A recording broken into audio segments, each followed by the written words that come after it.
Shalom. First and foremost, I want to give all praises to the Heavenly Father, Yahweh, Bahasham, Yahweh Shai, Bahasham, Rahakwadash. Double honors to the apostles, the elders at Great Millstone who rule well. Peace and salutations, as always, to the elect. And I wanted to get into this video. As you're going to see, a young lady who went off into war, was on a mission, all right, with some soldiers, and pretty much she was assaulted and ended up dead.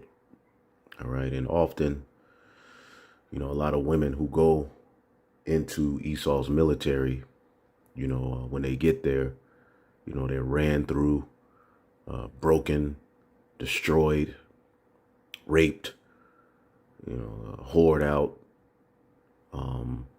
And ultimately, the reason for this video is that arena of war and going into the military is no arena for a woman. All right. But that's one of the benefits, all right, that you women have gotten, all right, through the serpent. OK. And it's proven itself to be a failure. In this video that I'm going to play is an example of that. All right. But even outside of this example, all right, over the years, we've seen, many women, go into combat. All right. And destroy themselves. Hell, even the men, all right, who fight in Esau's military, all right, are mentally destroyed, physically destroyed. Very few, make it out without some form of mental issue. All right. And you even have particular brothers who fought in Esau's military. All right. And it's a blessing. All right. That they're, still have their wits about them to do this work. But some of them suffer from particular conditions. But hey, that's just the condition of the battle. We all had our walk before this truth. Now, in our scriptures, in the law, all right, we're going to show you that our women did not participate, all right, in war, in combat. All right. And we'll go into a few things. And we'll also address Deborah, which is often brought up because for some reason, our women want to mix the God of this world and the authority given unto them by the serpent with the scriptures. All right. Which is what? Equality with the men. All right. And being everything but a woman. All right. Basically, what you have here is women are so busy, trying to be men and trying to be equal with men that they forgot to be women. But anyway, let's play this video and get an example of the destruction that comes, all right, with being under this Edomite and following his way.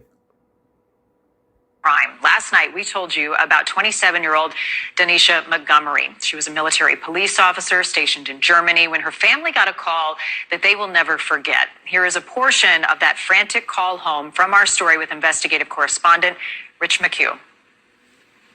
In this 12-minute video call with her family, she said she went with a group of military police from her unit off base to a water park, said they had been drinking, and on the car ride back, they assaulted her. They choked me out. Look, they was doing me in the car. I kept telling them, I was like, I can't breathe. I was like, I can't breathe. I was gasping for air. I was like, bro, I ain't never been so scared in my life. I thought I was going to die in the car, bro. In and out of tears on the call, she vowed to report her assault the next day. All right, and you can see her. I mean, she doesn't look even look close to a individual that should be chosen for combat or for war. All right, but this devil has you women, all right, on the front lines with a helmet and a gun. All right, or put in positions that ultimately are detrimental to your makeup. Now, when you deal with war and when you deal with those who are chosen for war, those who are usually chosen for war are usually the grunts of a society. OK, the very men here in Babylon who are looked down upon, the manly men, the crazy, they call them crazy, rough. Those are the men that you want fighting in your war. Okay. Even for this spiritual war, okay, the Lord hasn't chosen, okay, the wise and eloquent of this world. Some of us are, but ultimately the majority of us are what? Rough around the edges. We come from various different backgrounds. But when you dealt with our military, all right, it was a particular kind of man, all right, that the Heavenly Father chose. All right, we'll even show you that if a man was newly married, the Lord didn't want him on his military campaign. Okay, David didn't want men who had even been with his wife, all right, you know, in the months. Okay, he wanted it to, if you went on a military campaign with David, all right, you had to have been separated for your wife for some time. All right, because he wanted your mind got to be right. That's why boxers are known, all right, to what? Separate from their wives, all right, when they go into a training camp. Okay, so here it is. You are a woman and you go into this, this environment where you have these crazy, these men who are, they're not wrapped too tight. And those are the kind of men you want, fighting your war. You don't want no soft, delicate, all right? Like in America's military, you got trans men, all right, alphabet men, weak men. And the majority of the people who even sign up for the military do it for monetary purposes. They don't have really a mindset or any sort of, the majority of them, any sort of patriotic mind towards America. They're just doing something because they got out of high school or they need something to do. Your mother tell you you're going to join the military. So they're not really in that mindset of war or defending, their native country. They're just there. So when something happens where they're called to war, we saw this example, probably, it was last year sometime. Videos was coming out when, particular soldiers were being called for combat. A lot of them were making videos, women saying, I didn't sign up for this. I didn't know that they were going to call me for actual combat. I just signed up for this to, for money. I didn't really want to go to war. They were crying, making videos. So here it is. You put a woman in this environment with these uncouth men. OK, because what do men do when they go to war? When you send these men over into these various different countries for war, they're going over there, they're destroying, they're raping, robbing, murdering, plundering. All right. They have a very vicious mindset. Right. But then you put a woman amongst these men. All right. What do you think is eventually going to happen to that woman? OK, she's going to be used and abused. And when they go on various different missions, the women that are there. All right. I know men who were in the military and they're used for a particular purpose. I'll just say that. OK, because they get scared when they go on the mission. So they'll be like, well, you just stay right here. But they use her for you know what, which is ultimately an environment that a woman shouldn't even be in the first place. All right. So let's go back. Let's go back and listen to it again. Last night, we told you about 27-year-old Denisha Montgomery. She was a military police officer stationed in Germany when her family got a call that they will never forget. Here is a portion of that frantic call home from our story with investigative correspondent Rich McHugh. In this 12-minute video call with her family, she said she went with a group of military police from her unit off base to a water park, said they had been drinking, and on the car ride back, they assaulted her. They choked me out. Look, they was doing me in the car.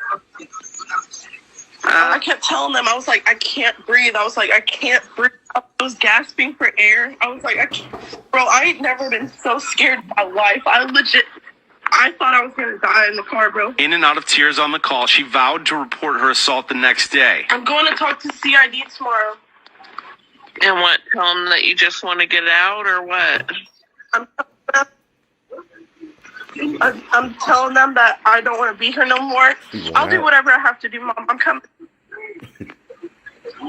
I can't be here no more. I don't trust them. I don't trust my leadership. I don't want to be here with none of them no more. In a text message to her uncle the next day, she wrote, "They told me if I report an assault, I'll be charged with assault too because I mushed the female." Now they're saying assault. All right. And then you have other females who assist in raping other females. They'll set them up. It's all sort of wickedness going on in the military. All right. But as you can see, she was broken. She wasn't mentally prepared to be in that environment. Bit the male that was choking me. 21 days later, on August 9th, Denisha Montgomery was found dead in her barrack. That same day, the Army told Denisha Montgomery's family that she took her own life. And they said that we're sorry to inform you that your daughter has committed suicide by suffocation. And I said, how do you suffocate yourself? I know that my daughter wouldn't kill herself. No, she didn't kill herself. They killed her ass because she was getting ready to testify that they did something to her. And we know what happened. Okay, so let's get the book of, let's show you how on point our laws are. All right, and see, these are things when we were in the church. Let's get Deuteronomy, the 3rd chapter. When we were in the church, these are scriptures that were never presented to us. Okay. Now, it's not like in this society, all right, we're sovereign. All right. But knowing the mind of the Lord, okay, and to the best of your ability, keeping the laws and, moving in a particular way keeps you out of particular situations. Had they knew the Lord, they would know. All right. This is Deuteronomy, the 3rd chapter. All right. Where we got a victory. All right. Over the king of Bashan. All right. Remember, we were marching towards the promised land, and there were men, okay, who were at war taking down these heathen nations. Now, remember, there was an angel following them, okay, which ultimately the victories were what? Given through that angel. Okay. Because remember, it was told to them. Let's get that real quick. When you go to possess these lands, basically, it says, when you go to possess these lands, mine angel shall bring you into these lands. So that the Lord was dealing with Israel. And the heathen were like, damn. So they were taking down these heathen. Okay. Winning, conquering all of these wars. Okay. And taking possession of the lands. All right. So let's get Deuteronomy 3. And we'll jump to 19. I start at 18. It says, and I commanded you at that time, saying, the Lord your God have given you this land to possess it. You shall pass over armed before your brethren, the children of Israel, all that are meet for the war. Okay, let's read it in the NLT. It says, and at that time, I gave this command to the tribes that would live east of Jordan, although the Lord God has given you this land as your property, all your fighting men, okay, must cross the Jordan ahead of your Israelite relatives, armed and ready to assist them. Okay, they were in a war, right? But your wives and your little ones, okay, your sons and your daughters, and your cattle, for I knew that ye had much cattle, shall abide in your cities, which I have given unto you. Okay, NLT. Your wives and the numerous livestock, however, may stay behind in the towns I've given you. See, our women didn't go to war. Okay? Now, what do most people who are Israelites do when they hear that? Because the woman, for some reason, it has a hard on. And yeah, you act like you have rods, a lot of you, to be equal with the man. So what do? They immediately jump to Deborah. Now, before I go to that, okay, okay, it says the men, okay, who were ultimately worthy. Okay, let's read it again. I commanded you at that time, saying, the Lord God have given you this land to possess it. Ye shall pass over armed before your brethren, the children of Israel, all that are meet for the war. So even particular men weren't meet for war. Let's get the book, Deuteronomy, the 24th chapter. Okay? Because if you had just married a wife, okay, you weren't qualified for war. Okay? Because when you went to war, your mind will be thinking about your woman back home. Now, here in Babylon and all over the world, you have people who become married, all right, and then the man or the woman go off to war in the newlywed phase. So the men go off to war and leaves this woman, this Babylonian woman, at home alone. What do you think is happening? And that's an ongoing joke and narrative in America. When you go away to war, your woman is back home getting popped by the next door neighbor or the mailman or some nigga she met, okay, when she went to the gym. That's out of order. Deuteronomy 24:5. When a man have taken a new wife, he shall not go out to war, neither shall he be charged with any business, but he shall be free at home 1 year to cheer up his wife, which he has taken. Let's read this in the NLT. A newly married man must not be drafted into the army or be given any other official responsibilities. He must be free to spend 1 year at home, bringing happiness to the wife he is married. And that's the newlywed phase. Okay, but here in America, you in the newlywed phase, all right, and you get a call to combat, and you got to report. And the rest is history. And you come home and she got a whole new vibration on her, hugging you, cheering, acting like she's happy you're back, but really she's thinking about, all right, Tyrone, okay, or Greg, or Dion, or Melvin, or all of them. You think they just gonna deal with one? This is America. They have the freedom to do what the hell they want to do. See if we can get a precept out of this.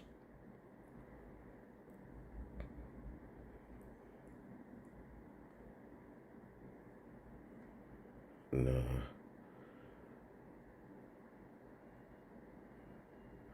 Let not the wife depart from her husband.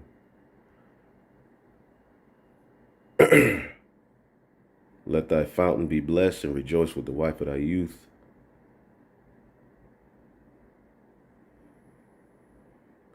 All right, and this is why it says this here, 1 Corinthians 7:29. But brethren, this I say, the time is short, it remaineth that both they that have wives be as though they had none. All right, because that comes with a particular vibration, okay, and spirit, okay, it kind of weakens you. So that's why the Lord was like, well, you just stay back and deal with your woman. All right, a year afterward, then maybe you'll be eligible for war.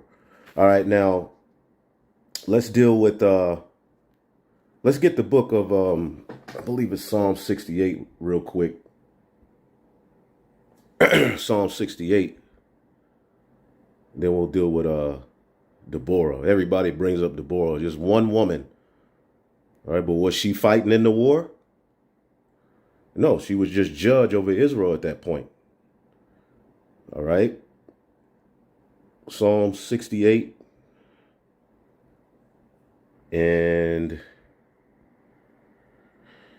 see here, around 12. Yep.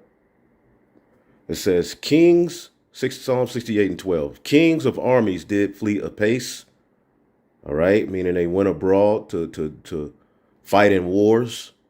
Okay, and she that tarried at home divided the spoil. So when our men went to these wars, all right, and even your son, all right, when he got into the war, he had to be, I believe, 18 or over, or 21 or over. I believe that's the age.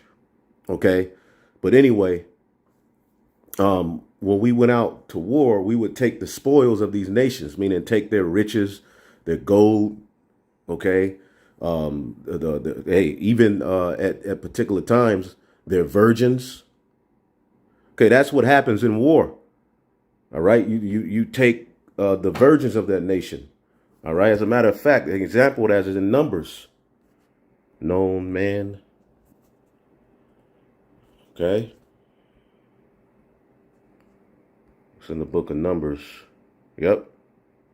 Numbers 31:17. This is a man's book right here, man. Numbers 31 and 17. Now therefore kill every man among the little ones, and kill every woman that have known man by lying with him. This is what you did at war. Okay?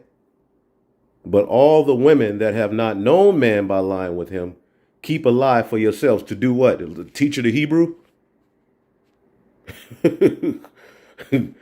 All right. Well, that's where the law, all right, comes where, if you find, a beautiful woman amongst the captives, all right, you let her mourn her parents, all right, for a month. All right. She shaves her head, her nails. And then after that, you're able to go up into her. All right. But she puts off her gods. She puts off everything she knew, and she has to come up under your order, your God. That's a concubine. Okay. Only the young girls who are virgins may live. You may keep them for yourself. This is in the Bible. But anyway, Psalm 68 and 12. Kings of armies did flee apace, and she that tarried at home divided the spoil. So once we came back with the riches, there will be a victory, a party. Okay, the women will have food ready, wine. Okay, they will be smelling good as they've been bathing in oils and, taking care of the children.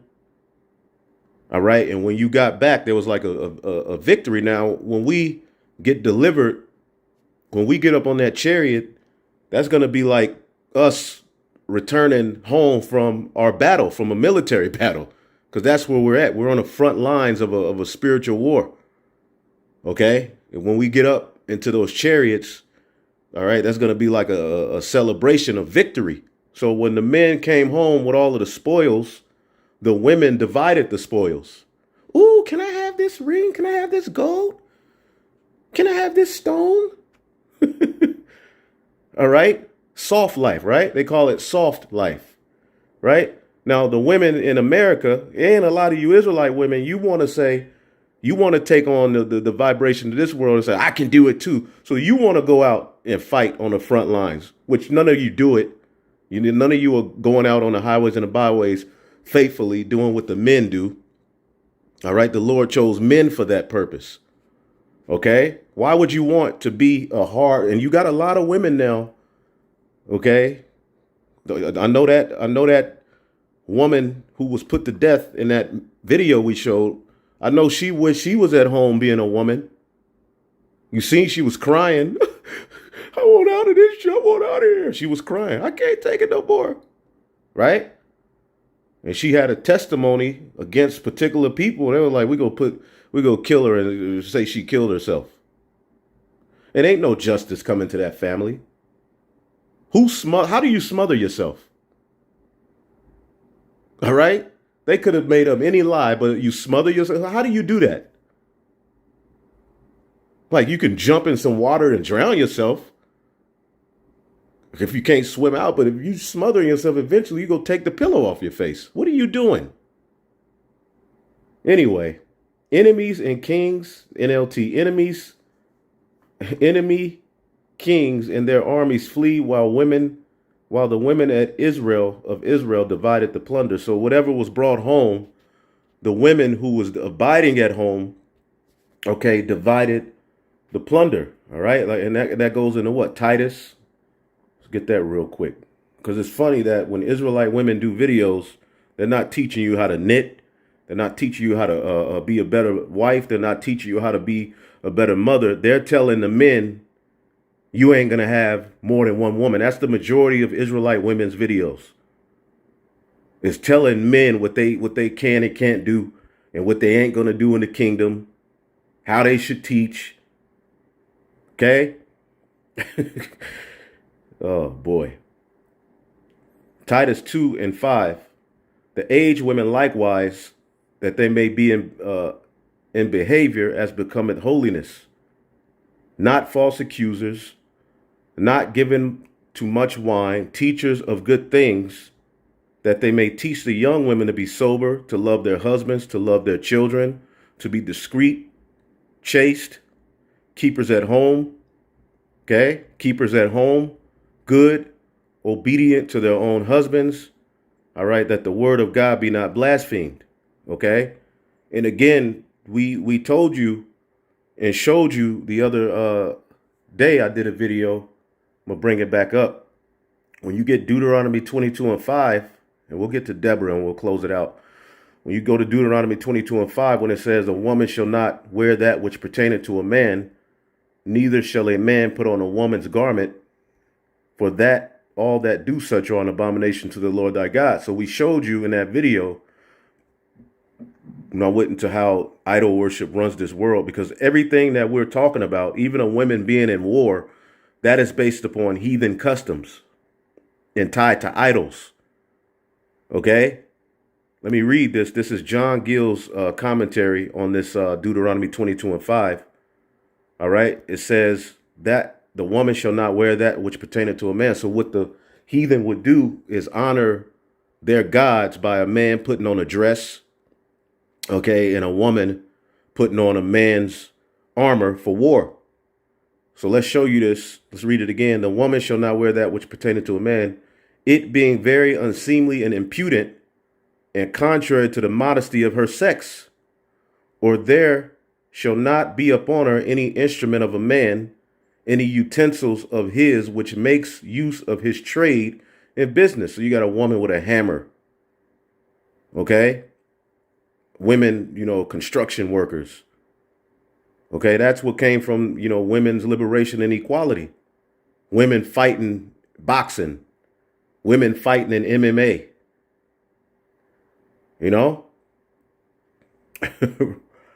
It says, and it sounds harsh, but see, the only reason that sounds harsh to you is because what? Let's get it real quick. Let's get the book of 2 Corinthians, the 4th chapter. Okay, 2 Corinthians, the 4th chapter,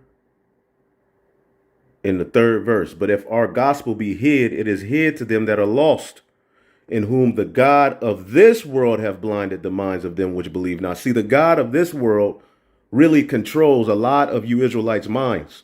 So when you hear particular Eastern customs, they're challenging unto you because of how you were raised.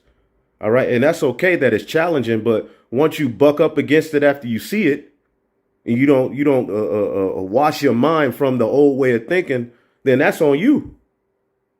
There's plenty of things that we hear that are challenging to us. Okay, but it all boils down to what? We haven't known, all right, the mind of Yahweh Bashim Yahushai. When you go into the churches, they don't go into these topics. All right, and they get millions, hundreds of thousands of dollars, millions of dollars in tithes from mostly women. All right, or some old men they don't even know how to close their mouth right. Stuck on stupid.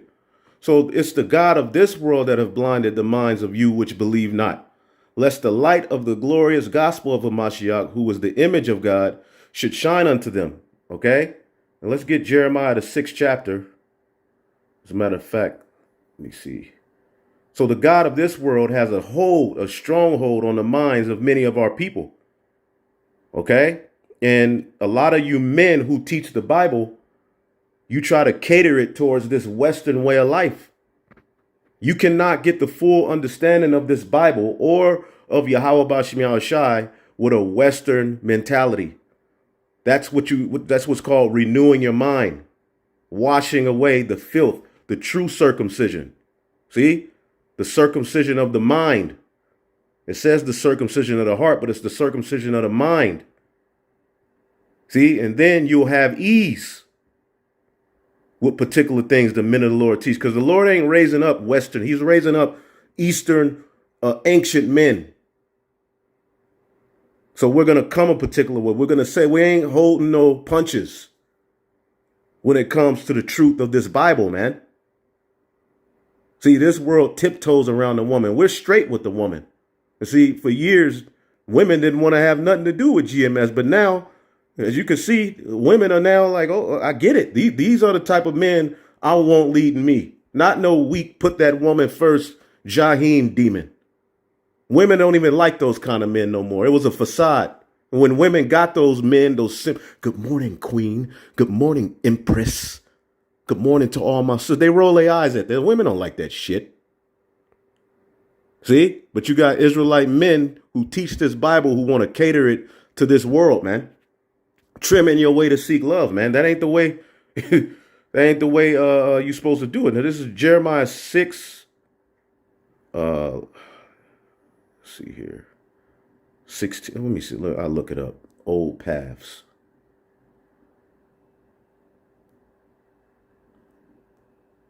I saw that video.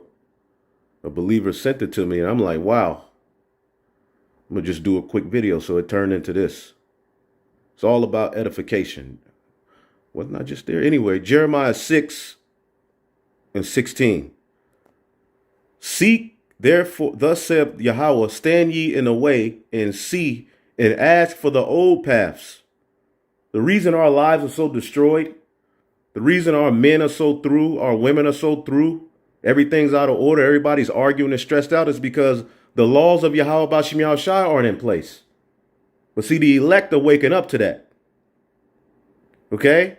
Ask for the old paths, all right? Where is the good way? And walk therein, and ye shall find rest for your souls. Had that man and his wife knew the scriptures, they would know, I'm not sending my daughter to no goddamn Esau's military.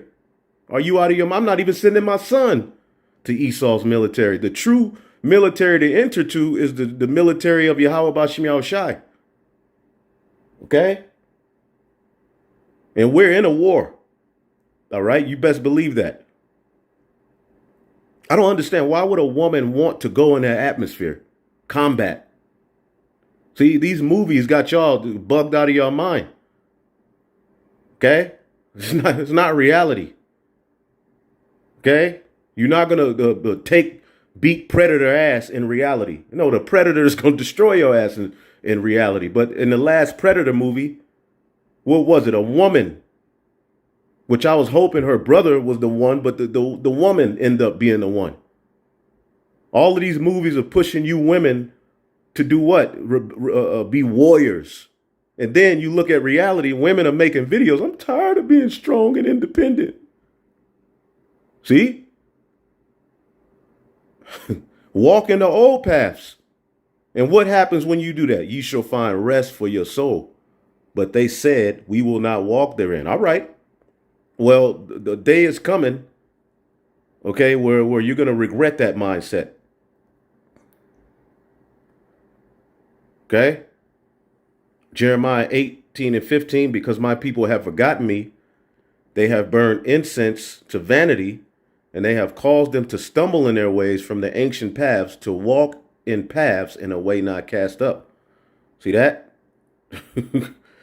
Malachi 4 and 4. Remember ye the law of Moses, my servant, which I commanded unto him in Horeb for all Israel with statutes and judgments. You got to understand, the law, statutes, and commandments came from the heavens. Okay, so though we can't keep it perfectly, you could at least look at it, and it can help you. It can help as a guide into particular things you're going to be encountered with in hell, along with wisdom, along with the precepts. In it, you get to know the mind of the Lord. And see, when you get to know the mind of the Lord, you find out, damn, I hated the Lord all my life. So are you going to repent once you figure that out? Or are you going to still try to walk under the serpent's way? But the serpent said, see, a lot of you, but the serpent said, when you find out the man determines the nationality of the child, of the nation, that the legacy of all nations are in the ball sack of the men via the sperm, the seed. What does Jake do? To appease to the woman. Okay, well, no, it ain't just the man. Why? Why are you devaluing your own self for her? She's the seed of her father. She's an Israelite because her father was an Israelite. Anyway, remember the laws, man. So let's finish this off, and then we'll go to Deborah and leave that, and we'll finish, man. So, Lakia, the Spirit just moves us to go where we go, you know? So it says, the woman shall, Deuteronomy 22 and 5, a law, all right? We so far gone left, man. The woman shall not wear that which pertaineth to a man, it being very unseemly and impudent, and contrary to the modesty of her sex. See? And that's the last thing a woman wants to be in Babylon. The serpent gave you freedom to not be modest, to make your end all be all, your sexual appeal and showing yourself off. That's what a queen did of the heathen. See, the heathen had queens. They paraded themselves around. The kings of the heathen allowed their women to walk around showing themselves off. See? But our culture was based upon the modesty of the woman. It says, there shall not be upon her any instrument of a man, okay, and utensils of his, which he makes use of in his trade and business. And if she was employed with it, when her business was not to do the work of men, but to take care of her house and family. So this law may be opposed to the customs of the Egyptians, as it is thought, from whom the Israelites were lately come. To separate us from the heathen, the Lord gave us laws, basically. Okay? Take heed, especially in war, that a man do not make use of the habit, a woman do not make use of the habit of a man, or a man that of a woman. Okay? See here. All right. The women didn't even put on the priestly garments and phylacteries and fringes and stuff like that. Fringe garments and stuff like that. But I'll have to look into that history as far as the fringes. It says, let's see here. And then no, you're not wicked if you're a woman and you have fringes on. But it's talking about the priestly garments. Women didn't wear those. Neither shall a man put on a woman's garment, which would betray effeminacy. We didn't want that amongst our nation, or softness, unbecoming of men, and will lead the way in many impurities. That's what you have here in America. Now you got drag queens reading to your children. Let me just get to the point. Okay. For all that do so are an abomination, which is a reason sufficient why such a practice should not be used. Some from this clause have been led to conclude that respect is had to some customs of this kind used in idolatrous worships, which are always abominable to the Yahweh. Okay?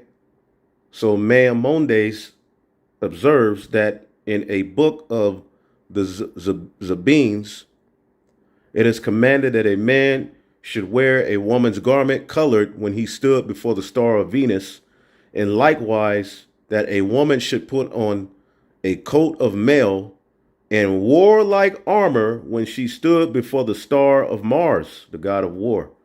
So these heathen honored their gods based upon trans behavior. And is not that being pushed here in America?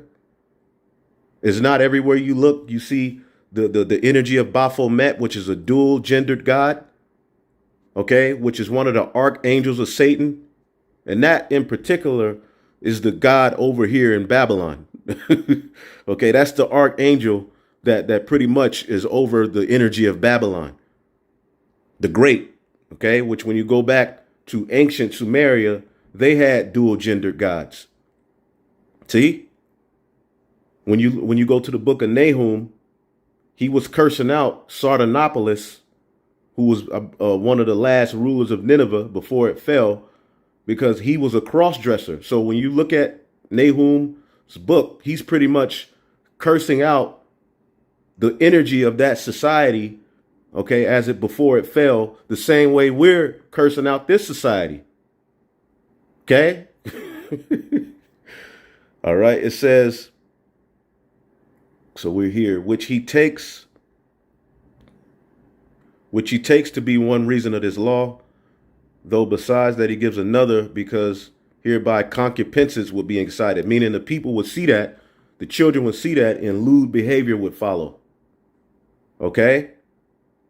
It says, and on an occasion for whoredom to be given, and there was such some such customs among the heathen that may be confirmed. Okay? And it goes to what? Them worshiping Venus, the moon, and all of these various different gods. Okay? See? Let's go down here. Men sacrifice in women's garments and women in men's garments. Okay?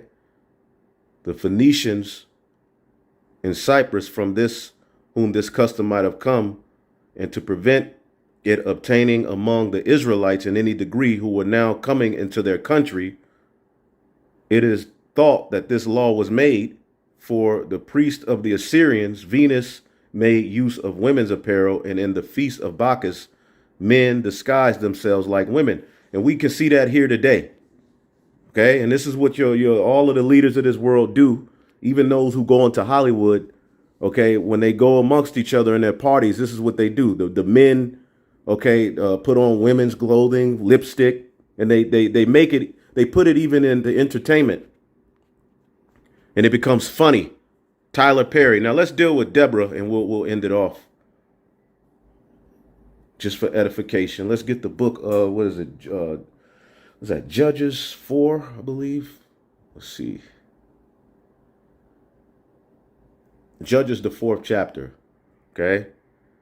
Deborah becomes Israel's judge because Israel was going off so bad. The Lord put a woman as judge. But when you look at it, okay, she was under the tutelage of Barak. Okay. And Deborah was a beautiful woman, and she did good things. All right. So let's see, Judges 4, and we'll start at around 6. It says, and Deborah, a prophetess, the wife of Lapidoth, she judged Israel at that time. Let's see here. Let's go to 6. And she dwelt under a palm tree of Deborah between Ramah and Bethel in Mount Ephraim, and the children of Israel came up to her for judgment. And what did she do? And she called Barak. My man Barak Allah, all right, from Los Angeles. Yeah, he was back then. All right, he had to help her out. It says, and she sent and called Barak, the son of Abinom, okay, out of that land, and said unto him, have not the Lord God Israel commanded, saying, go draw towards Mount Tabor, and take with thee 10,000 men of the children of Naphtali and of the children of Zebulun? See that? And who's Barak? It means bless. Damn sure ain't talking about Barack Obama. Okay, let's look up Barak. You should know about Barak. Okay, Barak. Okay, I thought it was the Barak, like Barakatah, blessing. Okay, I learned something. Barak, lightning or lightning flash. I thought that was Bazak. Okay, I have to look that up.